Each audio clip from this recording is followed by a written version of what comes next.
తాకట్లో ఉన్న మీ బంగారాన్ని విడిపించి ఆ రోజు ఆన్లైన్ రేటుకి కొంటాం. Sharma gold company. నమస్కారం అమ్మా. శ్రీమాత్రి నమః. శ్రీమాత్రే నమః.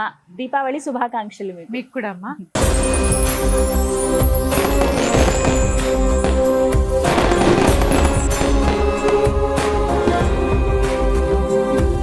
దీపావళి అనగానే ముందు గుర్తొచ్చేది దీపాలు పెట్టుకోవాలి, ఇల్లంతా చక్కగా పటాకులు అవి కాల్చాలి. అలాగే లక్ష్మీ పూజ, అమ్మవాళ్ళు వీళ్ళందరూ కూడా పూజ చేసుకునేవాళ్ళు చక్కగా. వాళ్ళు ఎప్పుడెప్పుడు పూజ పూర్తి చేస్తారా వెంటనే వెళ్ళి క్రాకర్స్ కాల్చేద్దాం అనే ఆలోచనలో పిల్లలు ఉంటారు. అయితే అసలు ఆ రోజున ఉదయం నుంచి దీపావళి రోజు అమావాస్య, అందులోను ఆ రోజున ఏం చేయాలి, విధి విధానాలు, ఖచ్చితంగా ఈ పని చేసి తీరాల్సిందే దీపావళి రోజు అనేటువంటి ఏమైనా ఉన్నాయా తెలియచేయండి. సుమన్ టీవీ వీక్షిస్తున్న ప్రేక్షకులందరికీ కూడా శ్రీమాత్రే నమః. అందరికీ దీపావళి శుభాకాంక్షలు.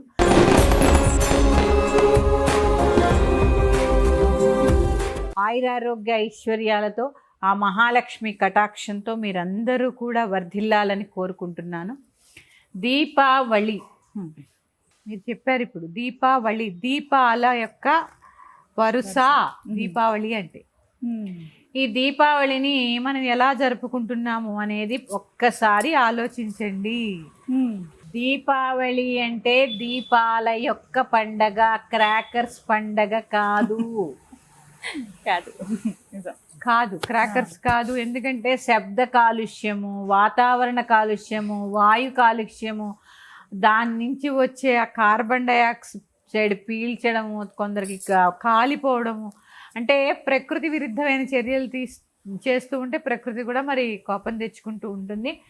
సాధ్యమైనంత వరకు క్రాకర్స్ కాల్చకుండా ఉండడానికి, పర్యావరణాన్ని రక్షించడానికి. ఎందుకంటే భగవంతుడు ఎక్కడో లేడు, ప్రకృతిలోనే ఉన్నాడని చెప్తూ ఉంటాను నేను. మరి అలాంటి ప్రకృతిని కాపాడుకోవాల్సిన అవసరం అందరి మీద ఉంది. కాబట్టి చక్కగా దీపాలు, ఈ దీపాల్లో కూడా నూనె దీపాలే వెలిగించండి, క్యాండిల్స్ వెలిగించవద్దు. చాలా మంది క్యాండిల్స్ రకరకాల రంగురంగులు వెలిగిస్తారు. దాని పేరే ఏంటమ్మా? క్యాండిల్. తెలుగులో చెప్పండి. కొవ్వొత్తి. కొవ్వు యొక్క ఒత్తి. పశువుల యొక్క కొవ్వు నుంచి తీసినటువంటి పదార్థాలతో తయారు చేసినటువంటిది కొవ్వొత్తి. అసలు ఉపయోగించుకోండి, అందుకని వాడకండి. చక్కగా నువ్వుల నూనె, శ్రేష్టమైన నువ్వుల నూనె తెచ్చుకోండి. ఎక్కడ పడితే అక్కడ ఆడింది దొరుకుతోంది. 1 లీటర్ తెచ్చుకున్నారంటే బోల్డ్ దీపాలు వెలిగించుకోవచ్చు. కరెక్ట్ కదా? చక్కగా వెలిగించుకోండి. ఈ దీపాలకి అన్ని కూడా సిద్ధం చేసుకోండి. సంఖ్య ఉంటుందా? మన ఇష్టం తల్లి, మన ఇష్టం. ఎన్ని దీపాలైనా పెట్టుకోవచ్చు, మన ఓపిక, మన శక్తి. కానీ ప్రతి గుమ్మానికి పెడతారు, ఇంట్లో కూడా ప్రతి గుమ్మానికి పెడతారు, ప్రతి గుమ్మానికి పెడతారు. ఆల్రెడీ మనం ధనత్రయోదశి నుంచి మొదలు పెట్టాం కదా, ఇంటి బయట 2, అలాగే నరక చతుర్దశి నాడు యమదీపం. అంటే ఇంటి బయట మొదలు పెట్టాం, అటు దక్షిణం అనుకోండి, దక్షిణం బాల్కనీ అయితే అటు దొడ్డి వైపు మొదలు పెట్టినట్టే లెక్క. ఇక్కడ ఇంటిలో కూడా అంతా కూడా చక్కగా అలంకరణ చేసుకొని చక్కగా దీపాలు వెలిగించుకోవచ్చు. అసలు ముందు దీపావళి రోజు ఉదయమే ఏం చేయాలి? దీపావళి రోజు 4 గంటల సమయంలో, అంటే బ్రాహ్మీ ముహూర్తంలో ఎవరైతే లేచి అభ్యంగన స్నానం చేస్తారో, అంటే ఇక్కడ ఏంటంటే నీళ్ళల్లో గంగ ఉంటుంది, నువ్వులలో లక్ష్మి ఉంటుంది. ఆ నువ్వుల నూనె కనుక మన ఒంటికి రాసుకుని మర్దన చేసుకొని చక్కగా స్నానం చేస్తే, నలుగు పెట్టుకొని అలక్ష్మి నశించి లక్ష్మీ ప్రాప్తి కలుగుతుంది. ఇంకా ప్రత్యేకంగా చెప్పాలి అంటే కార్తీక మాసం అంతా స్నానాలు కదా.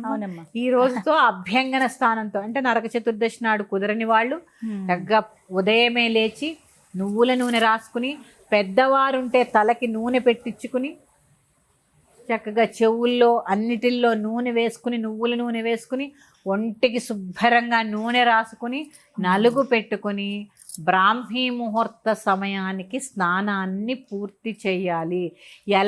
ఎవరైతే ఈ బ్రాహ్మీ ముహూర్త సమయానికి స్నానం చేస్తారో వారికి లక్ష్మీ ప్రాప్తి కలుగుతుంది. అలాగే నదీ స్నానం చేసినటువంటి ఫలితం కలుగుతుంది. నదీ స్నానం చేస్తుంది. ఎందుకంటే మనం మామూలుగా స్నానం చేసేటప్పుడు కూడా గంగే యమునే చైవ గోదావరి సరస్వతి నర్మదే సింధు కావేరి జలేస్మిన్ సన్నిధం కురు అని చెప్పుకుంటూ ఉంటాం. అంటే ఇక్కడ ఏంటి, మామూలుగానే మనం చెయ్యబెట్టి మామూలు స్నానం చేసినప్పుడే చెప్పుకుంటాం. కానీ ప్రత్యేకంగా నీళ్ళల్లో ఆ రోజు గంగ వస్తుందట. అందుకని కుళాయిలో వచ్చే నీళ్ళైనా సరే గంగా ఆవాహన జరుగుతుంది కాబట్టి చక్కగా ప్రదోష కాలంలో నువ్వుల నూనె రాసుకొని నలుగు పెట్టుకొని ఏడుపులు పెడబొబ్బులు లేకుండా వాగ్వాదాలకు దిక్కుండా చక్కగా పండగ వాతావరణం అంటే ఎలా ఉండాలి, చాలా ఆహ్లాదంగా ఉండాలి. దీనికి మగవాళ్ళు కూడా సహకరించాలండి. ఆడవాళ్ళు ఒక్కళ్ళే కాదు, పాపం వాళ్ళకు ఉంటుంది, వీళ్ళు లేవాలిగా, పిల్లలు లేవాలి కదా. సంవత్సరంలో ఒక్కరోజు ఏం పర్వాలేదు, పొద్దున్నే లేచి చక్కగా అభ్యంగన స్నానం ఆచరించుకోండి. తర్వాత కొత్త బట్టలు, చిరగని బట్టలు, కొత్త బట్టలు అంటే ఏవో షాప్ నుంచి నేను చెప్పను, చిరుగులేని బట్టలని ధరించాలి దీపావళి నాడు. చిరుగులేని బట్టలు ధరించాలి. తర్వాత ఇక ఉదయం ఏముంటుందమ్మా, ప్రత్యేకంగా ఏం ఉండదు. దీపావళి పండుగ అంతా సాయంత్రమే కాబట్టి దానికి కావలసినటువంటి సామాన్లన్నీ ప్రమిదల నీళ్ళలో నానబెట్టుకోవడము, తీసుకోవడము, తుడిచిపెట్టుకోవడము, అలాగే సాయంత్రానికి ఒత్తులు రెడీ చేసుకోవడము, పలహారాలు రెడీ చేసుకోవడం, ఇవన్నీ ఉంటాయి కాబట్టి ఇవి చేసుకుంటూ చక్కగా సాయంత్రం సమయానికి నేను చెప్పాను ధనత్రయోదశి నాడు లక్ష్మీ పూజ చేసుకోండి అని. ఆ రోజు కుదరలేదు మీకు, ప్రత్యేకంగా దీపావళి నాడు ఏం చేస్తారు అంటే, మనం బియ్యం కొలుచుకునే సోల ఉంటుంది కదా, సోల అంటారు మా ప్రాంతంలో. ఇప్పుడంతా కూడా దీన్ని ఏమంటారమ్మా, కుబేర కుంచెం అని పెడుతూ ఉంటారు కదా, ఆ కొంచెం ఉంటుంది కదా. మనం పూర్వం మన ఇళ్లలో తవ్వలు అనేవారు. అలాంటిది మనం కొలుచుకునేది ఏదైతే ఉంటుందో దాని నిండా బియ్యం తీసుకోండి, దాన్ని ఒక పళ్ళెల్లో పెట్టుకోండి, దాని నిండా చిల్లర కాయిన్స్ వేయండి. చిల్లర మహాలక్ష్మి, అందుకే గలగల లక్ష్మి. ఎలా మీ దగ్గర లక్ష్మి గలగలాడుతుందా అంటారా? అవును. ఆ లక్ష్మి గలగలకి అర్థం ఈ కాయిన్స్ అన్నమాట.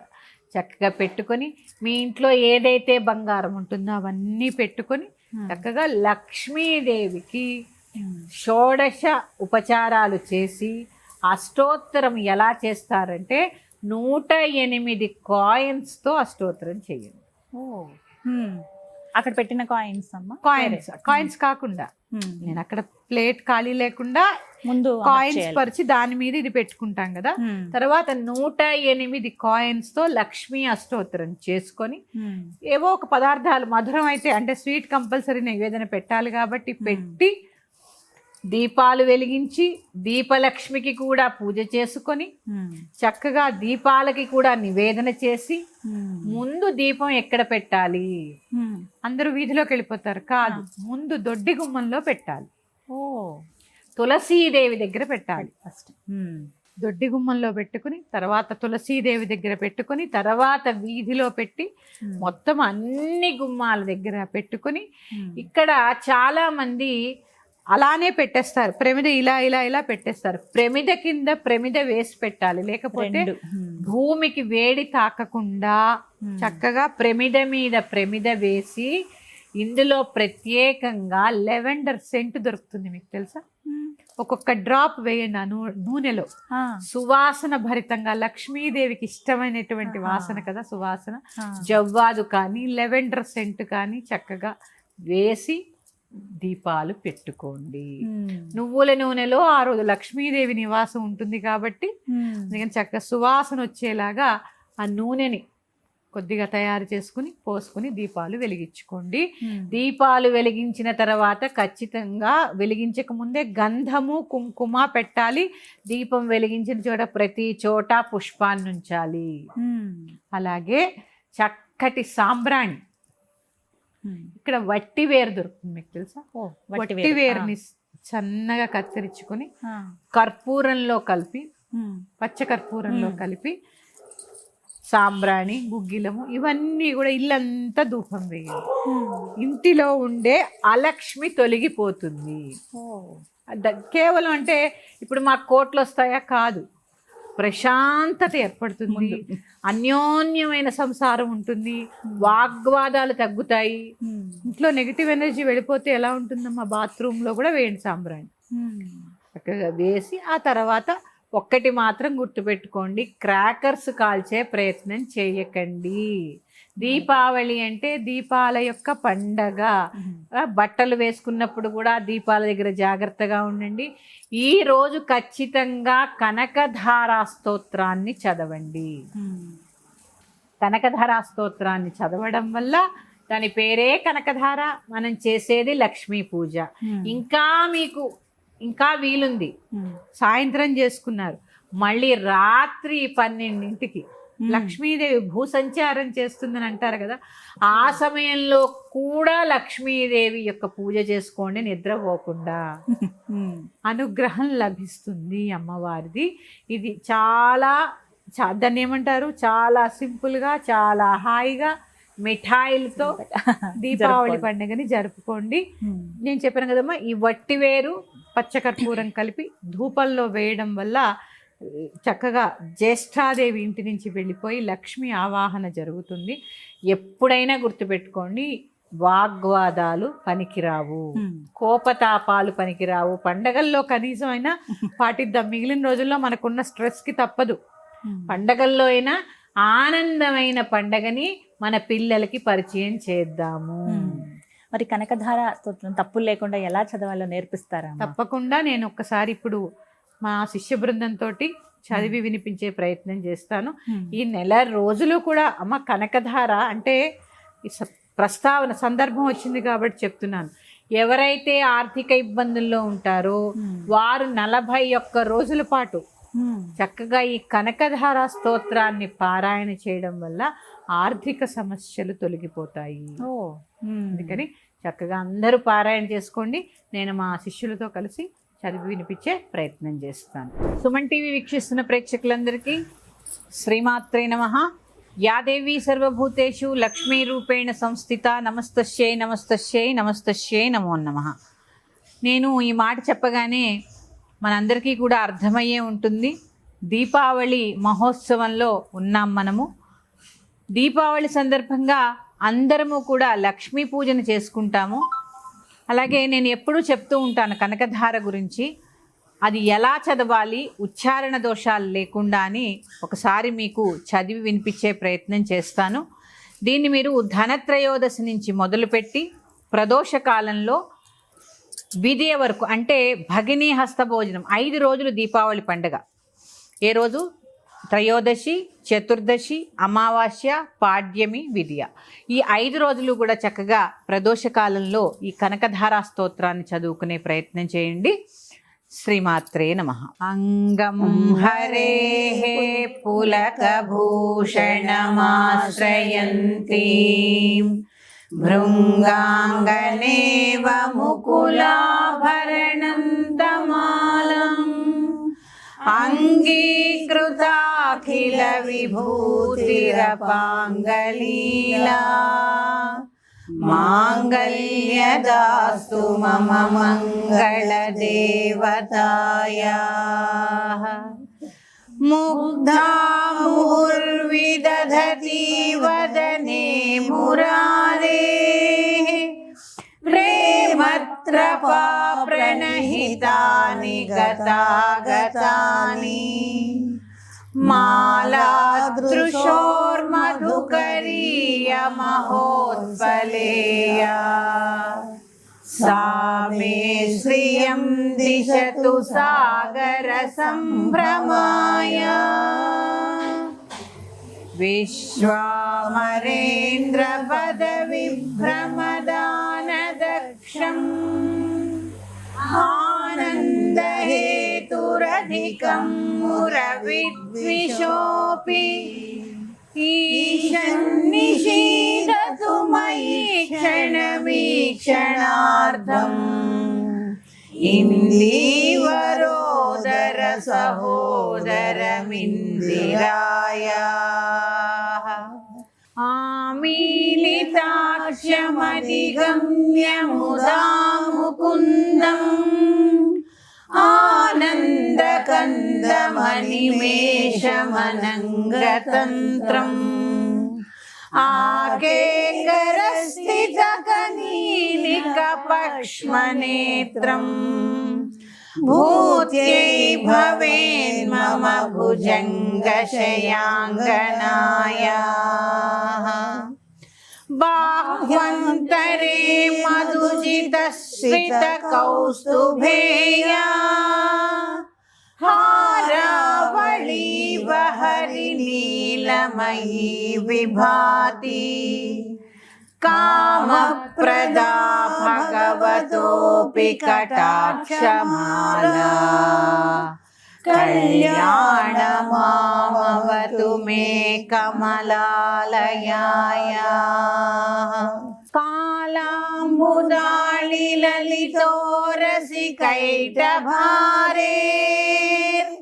धाराधरे स्फुरति या तटितङ्गनेव मातुः समस्तजगतां महनीयमूर्तिः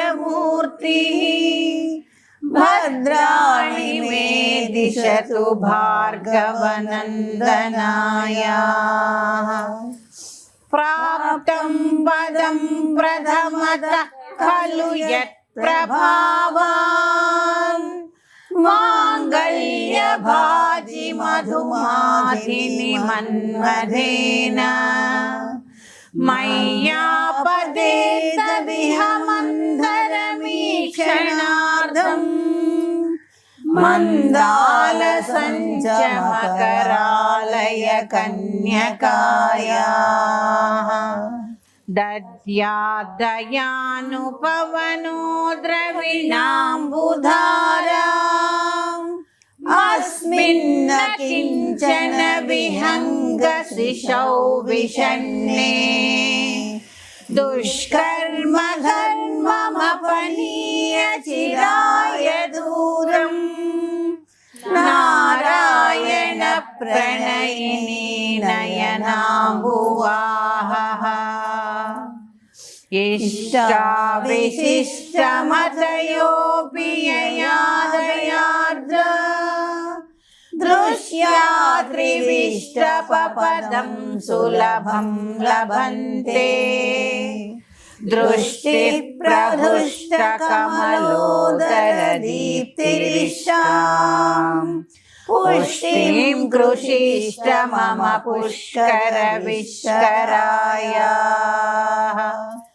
गीर्देवदेति गरुडध्वज सुन्दरी शाकम्भरेति शशिशेखरवल्लभेति सृष्टिस्थितिप्रलयकेलिषु संस्थितायै तस्यै नमस्त्रिभुवनैकगुरोर्वरुण्यै श्रुत्यै नमोऽस्तु शुभकर्मफलप्रसूत्यै प्रत्यै नमोऽस्तु रमणीयगुणार्णवायै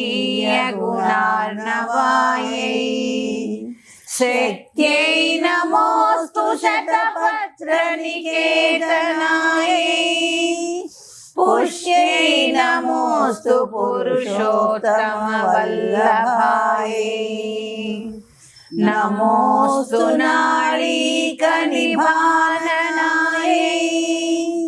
नमोऽस्तु दुग्धोदधि जन्मभूम्यै नमोऽस्तु सोमामृतसोदरायै नमोऽस्तु नारायणवल्लभायै नमोऽस्तु हेमाम्बुजपीठिकायै नमोऽस्तु भूमण्डलनायकायै नमोऽस्तु देवादिदयापरायै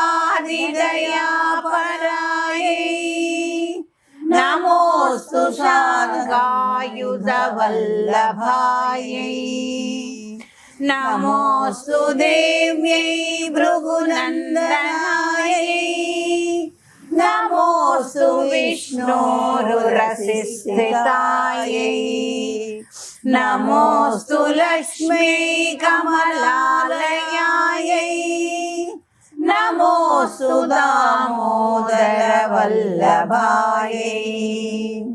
नमोऽस्तु कान्त्यै कमलेक्षणायै नमोऽस्तु भूत्यै भुवनप्रसूत्यै नमोऽस्तु देवादिभिरर्चितायै नमोऽस्तु नन्दात्मज वल्लभायै सम्पत्कराणि सकलेन्द्रियनन्दनानि साम्राज्यदान विभवानि सरोरुहाक्षी त्वद्वन्दनानि दुरिताहरणोद्यतानि मामेव मातरनिशं कलयन्तु मान्ये यत्कटाक्षसमुपासनाविधिः सेवकस्य सकलार्थसम्पदः सन्तनोति वचनाङ्गमानसैः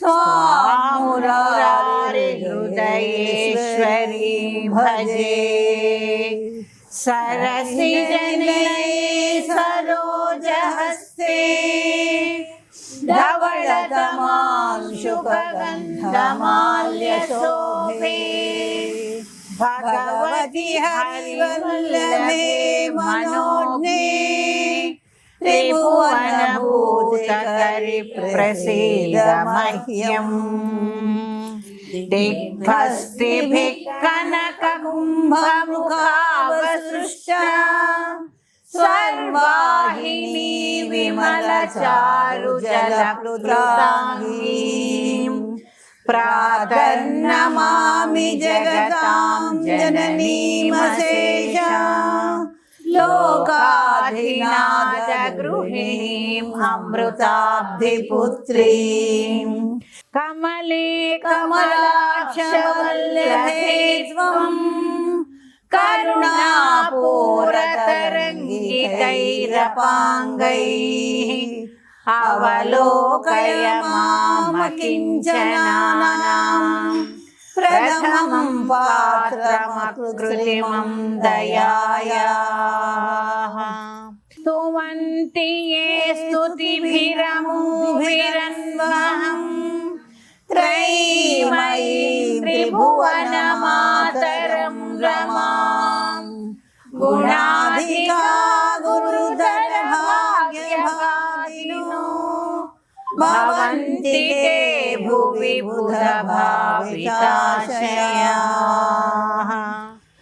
సువర్ణధరా స్తోత్రం శంకరాచార్య నిర్మితం త్రిసంధ్యః పటే నిత్యం సకుబేర సమో భవేత్. చాలామంది కొన్ని రకరకాలైనటువంటి ఆర్థిక ఇబ్బందుల్లో ఉంటూ ఉంటాము. ఎల్లప్పుడూ కూడా అమ్మవారు సహాయ సహకారాలు, ఆవిడ కరుణా కటాక్షాలు మన మీద ఉండాలి ఎల్లప్పుడూ. అంటే చక్కగా 41 రోజుల పాటు ఈ ఒకటే సమయానికి ఈ కనకధరా స్తోత్రాన్ని పారాయణ చేసి అమ్మవారికి క్షీరాన్నాన్ని నివేదన చేయడం వల్ల ఆర్థిక ఇబ్బందులు తొలగుతాయి. తప్పకుండా ఆ మహాలక్ష్మి యొక్క కరుణా కటాక్షాలు మనకి లభిస్తాయి. ఇది నా సొంతగా నేను చెప్పడం లేదు. ఎందుకంటే కనకధార అంటేనే, కనకము అంటే బంగారము, ధార అంటే పోని వర్షం అనుకోండి, బంగారు వర్షం కురుస్తుంది. ఎలా చదవాలి? త్రికరణములు శుద్ధి చేసుకొని చదవండి. ఈ త్రికరణ శుద్ధిగా కనుక మీరు ఈ స్తోత్రాన్ని పారాయణ చేయడం వల్ల అద్భుతాలని చూస్తారు. మరి యొక్క స్తోత్రం నేర్చుకునే ప్రయత్నం చేద్దాం కార్తీక మాసంలో. శ్రీమాత్రే నమః. స్వస్తి.